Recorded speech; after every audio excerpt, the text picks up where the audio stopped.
ওরা আসছে কোথায় আমাদের গাইড কথা বলে দিয়ে দেবে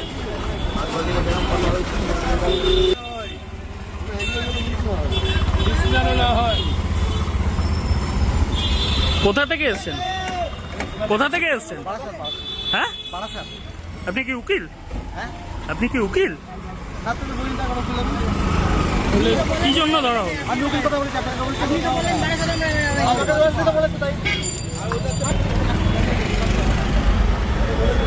আপনারা কি উকিল না পড়ছেন?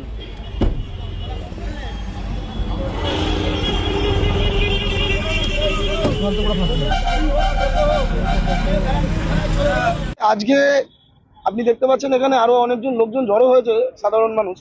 ব্যারাকপুর আদালতে এনারা এসছেন হঠাৎ করেই, আমাদের এখানে যে খোঁজ খবর নিচ্ছেন কিছু মানে ভুয়ো লোক যারা আদপেও আইনজীবী নন, তারা আইনজীবীদের মতন পোশাক পরে এবং সেই পোশাকের ওপরে টাই এবং কোট পরেছেন, পরে আইনজীবী সেজে এনাদের থেকে 15,000 20,000 করে টাকা নিচ্ছেন। এবং ওনারা যখন আমাদের সঙ্গে যোগাযোগ করেন আদালতে এসে, আমরা তো চিন্তিত হয়ে পড়ি, যে কারণ এর আগে এই ঘটনা ঘটেছে। তন্ময় একটা নাম বলছেন ওনারা, এর আগে তন্ময় দাশগুপ্ত এই নামে একটি লোক এর আগেও 3 জন এরকম আইনজীবী সাজিয়ে পাঠিয়েছিলেন তাদের। তারা ভুয়ো আইনজীবী, মানে তাদের কোনো বৈধ ডিগ্রি পর্যন্ত নেই, উচ্চ মাধ্যমিক পাশও নন। তাদেরকে অ্যারেস্ট করে ব্যারাকপুর থানা নিয়ে গেছিল, পিসিও ছিল তারা।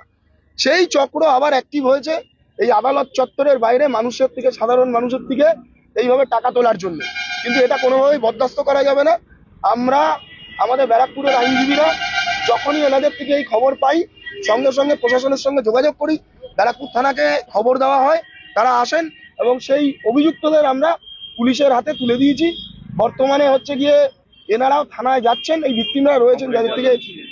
এখানে প্রচুর লোক রয়েছে, প্রায় 50-60 জনের থেকে টাকা পয়সা নিয়েছে। আইনজীবী শুধু নয়, তারা আমাদের অ্যাডভোকেটের যে ইউনিফর্ম, এই অ্যাডভোকেটের ইউনিফর্ম তারা পরিহিত ছিল, ব্ল্যাক কোট পরেছিল। এবং একজন ভদ্রমহিলা, তিনি যখন ধরা পড়েন, শুরুতে ব্ল্যাক কোট, টাই এবং সমস্ত আইনি পোশাক পরে, মানে আইনজীবীদের পোশাক পরে তিনি নিজেকে আইনজীবী ক্লেম করেন, বলেন আমি আইনজীবী।